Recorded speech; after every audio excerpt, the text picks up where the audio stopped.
This is Summer Lynn from Chicago, Illinois. Just wanted to give a huge shout out to the Relay for all the love and support they've given my team and I. And make sure you stay tuned for all the latest boxing news. Welcome to the motherfucking Relay. We're covering today's top boxing news. Ow! Okay, we'll start with this. Well, Chris Mannix echoed a very familiar sentiment via his social media on Twitter. He said boxing viewership this summer should be a wake-up call to all promoters to work together, make better fights. An audience isn't going to tune in just because sport is on TV. It's a very idealistic proposition that all these promoters put the politics aside to put on the very best fights that they can. It certainly services what the fans would want. There are some promoters that are more willing to do this than others. Some network relationships already exists between the likes of a Matchroom and a Top Rank and a Queensberry. Golden Boy Promotions. Golden Boy does business with all those outfits, with Top Rank, with Matchroom. I'm sure they have no aversion to doing some business with Queensberry. Certain fights are made possible by these network relationships, but particular to the U.S. market, particular to the people on this side of the world, and what it would take to really get their attention, what it would take to captivate an audience here stateside. We know that Bob Arum, the people over there at Top Rank, were the first of the major outfits to get out there and start staging cards. And they weren't very intriguing cards at all, if I'm being honest, but it did give the modus operandi to operate in the midst of this global pandemic where you can't stage fights in front of a live audience. Well, this is how you can do it. Now, most every single promotional outfit out there is operating within their own respective bubble, their own brand's version of a bubble. That's all well and good. But particular to the United States, and what it would take to bring the sport of boxing back to the forefront of the sporting world, it's going to take more than just the good fight here or the decent card there. I mean, it really is going to take a major push, an overhaul in how things are happening and how business is conducted, i.e., I hate to say this, but it's going to take the involvement of the PBC. Everybody loves a good rivalry, you know? You can be a great fighter, fantastic fighter, but in the absence of an adversary that is equal to or greater than that fighter, things can become very anticlimactic as a result. I mean, I think of the reign of Vladimir Klitschko, a skilled fighter, a dominant fighter, world champion, unified world champion, who reigned for a very long time. But Vladimir, you know, for most of his reign, he didn't have an equal to or greater than adversary to himself. And it's for this reason that a lot of people out there, at least here stateside, stopped paying attention. They weren't interested. They weren't concerned. Vladimir Klitschko fought a lot of very good fighters, a lot of top contenders. But he didn't have an adversary, you understand. He didn't have a Leonard versus Duran or a Hearns versus Hagler, a De La Hoya versus Trinidad, Mayweather versus Pacquiao, a Canelo versus Golovkin kind of a situation. He didn't have an adversary. That's unfortunate. He didn't have that. You know, Vladimir had a very distinguished reign as a champion, very accomplished. And the annals of boxing history, for the most part, will be kind to Vladimir Klitschko's legacy, but he really didn't have an adversary. Now, it just so happens, here stateside, the American market, there is an existing rivalry. There is an existing feud. But it's not limited to simply two fighters. It's actually two entire stables of fighters. And I think that it would be riveting for the fight fans to see these two stables abandon the politics, abandon the red tape, and get it on. Why wouldn't the fans want to see that? You know that everybody's been operating inside of their own brand, their own version of a bubble during this pandemic, staging what cards they can stage. And the numbers coming back as a result of these cards that are being staged are abysmal. They're going to stay abysmal until the big crowds come back. They're going to stay abysmal until things get interesting. I mean, they really are. In the absence of the Canelos and the Anthony Joshuas, the Wilder versus Fury fight, they're talking about moving that fight from the end of this year till early next year, okay? In the absence of these kinds of fights. How do you get attention? I know that this might sound a bit idealistic, might even seem like a novel idea, that everybody should be fighting everybody, but in all actuality, it's not. This is the sport of boxing, folks. We're not just talking about Crawford versus Spence here. We're not even limiting the conversation, the proposition itself, to high-stakes fights. No, sir.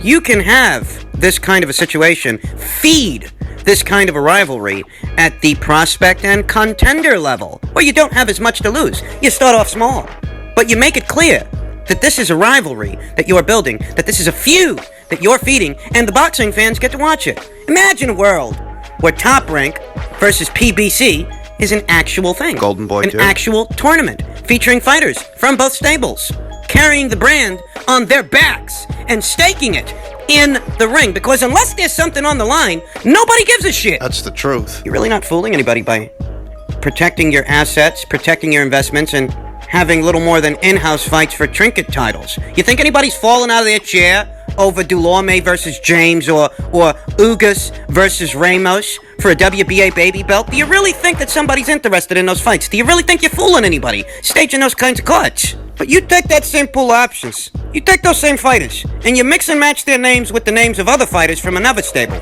You make a situation between an Ugas and a Kavaliauskas. You make a situation between a James and a Besputin. And suddenly, this is a very different situation. Suddenly, there's actually something on the line. And it's not just a trinket title or a rank, it's a reputation. Now, what normally prevents these kinds of cross-promotional, cross-network situations are the best interests of the individual aforementioned parties. But a situation can be worked out to where both sides of it benefit from it. You get to stage a card, and they get to stage a card. And even exchange between the aforementioned parties, and even exchange between the parties that are involved. You'll show one fight, and they'll show another, as to maintain the commitment to deliver content to their network partners. PBC to Fox, and Top Rank to ESPN. Nobody's missing out. They're both reaping the benefit of it. The PBC has a newly crowned WBO champion at 122 pounds in Angelo Leo. So what say you let that fight happen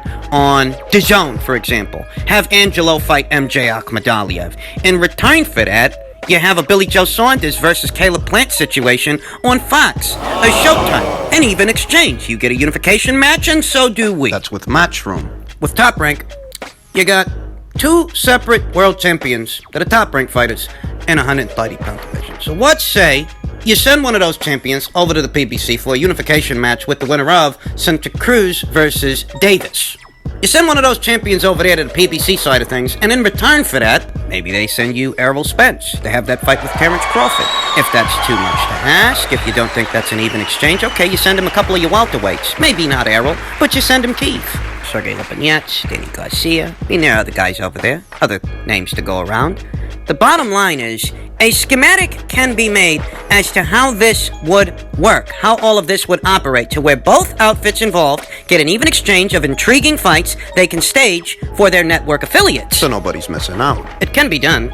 The aforementioned parties just have to be willing to do it, because I'll tell you that operating independently of each other, 75 or 90% of the time, it's not helping anybody. These numbers that are coming back for these cards they're staging in the midst of this pandemic, they're going to continue to be abysmal. They're going to continue to exhibit a lack of fan interest in what cards are being staged, because there just ain't that much on the line. But you stake your reputation, your brand's reputation, and that is a very different situation. Suddenly, everybody's interested in whatever's happening, whether it's a title fight or not. So who's willing to stand behind their brand? Stand behind their fighters.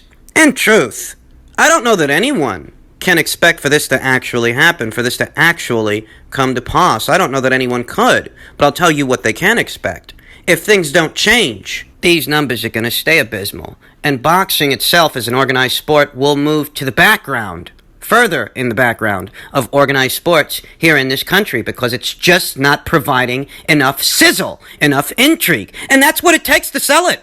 You gotta be willing to gamble. There's gotta be something on the line. Whether it's a rank or a reputation, it's gotta be about something. In other news, per a tweet from Michael Benson, Eddie Hearn has said he's considering doing Ryan Garcia versus Luke Campbell in the UK, potentially at the O2 Arena in London if they'll be able to get a crowd. Purse bids are set for tomorrow.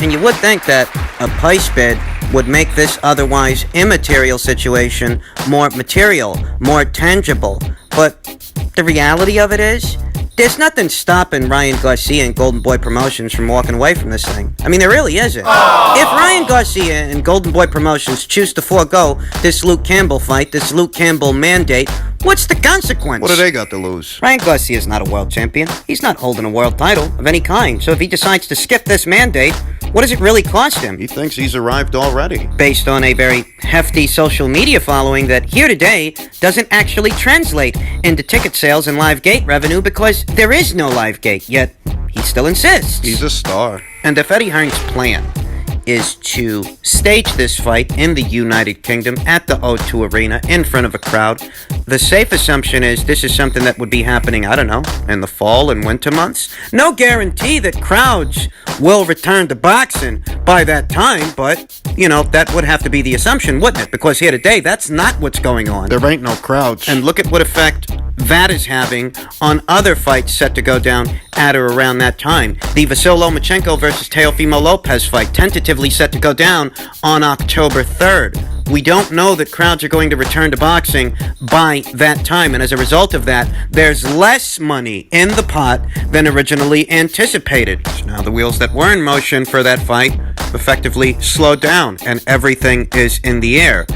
The idea is to stage Campbell versus Garcia in front of a live audience abroad, over there in the United Kingdom, with an audience. There's no guarantee that by the fall and winter months there's gonna be a fucking audience. I want to see the fight. Make no mistake, I'm not against it. I'm not against this proposition. I'm not against this plan. But there are certain realities that need to be addressed, and it would be a lot easier if everybody, Ryan Garcia in particular, were being realistic with themselves that the world is in a certain place right now. You can't get away from this thing. But if you want to get out there and you want to make some money, you want to put on a show. It's not going to be the same money that you made under normal circumstances. But nobody's operating under normal circumstances right now, so what do you want to do? Not operate at all? I'm holding out hope that in the next few weeks, perhaps crowds can return to boxing matches so that we can get to see some of these fights. But this really is a bigger issue than just what a boxing fan wants, isn't it? It really is a bigger issue than just what Ryan Garcia might want. I mean, the issue at hand is, how safe is it to start staging big fights, big events again? That's the fucking issue. And finally, former WBO junior middleweight champion, now middleweight contender Jaime Munguia, hopes for an October return. Says the Canelo fight is not a career goal. Munguia is interested in facing Canelo down the line, but he's not actively pursuing that option and cautions that it's not a goal for his career. It is not a goal of mine. I'm always asked about that fight. I'm making my own way in the sport. If I have to fight Canelo, it is because it's a fight that has to happen and a fight that the people want, Munguia said. And if we're going to have this conversation, this is a conversation that exists in different realms to different parties. If we're going to have this conversation in the realm of what is best for Jaime, then he's right not to pursue Canelo Alvarez in a fight with him here and now because he's nowhere near ready for it.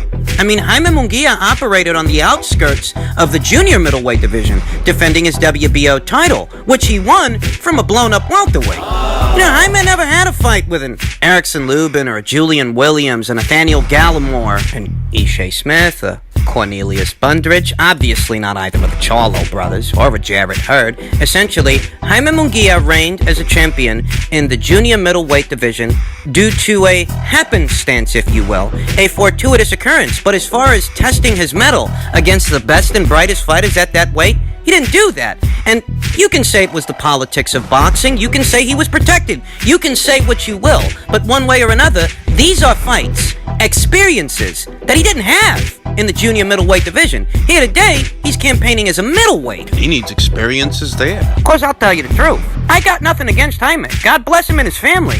But I'm not convinced this kid's ready for a Rob Brandt. I'm not convinced this kid's ready for a Ryota Murata, a Sergey Didivianchenko. I mean, forget the top-tier upper echelon guys. Forget about Golovkin. Forget about Canelo. Forget about Jermall Charlo. Forget about all those upper echelon, top-tier, top-5 guys. Forget about those guys.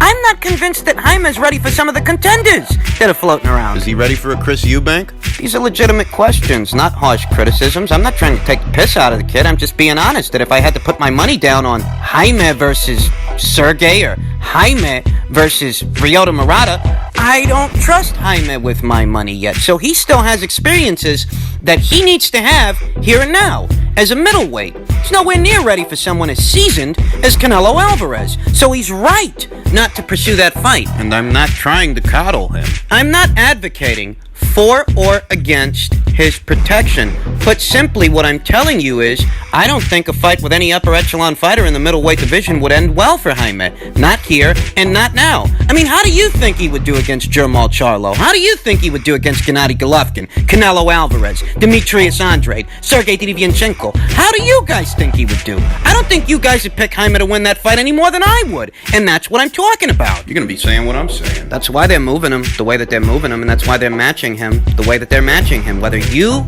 like it or not, whether I like it or not. That's what's happening, and that's why it's happening. Over the weekend, I saw Jaime Munguia In a video.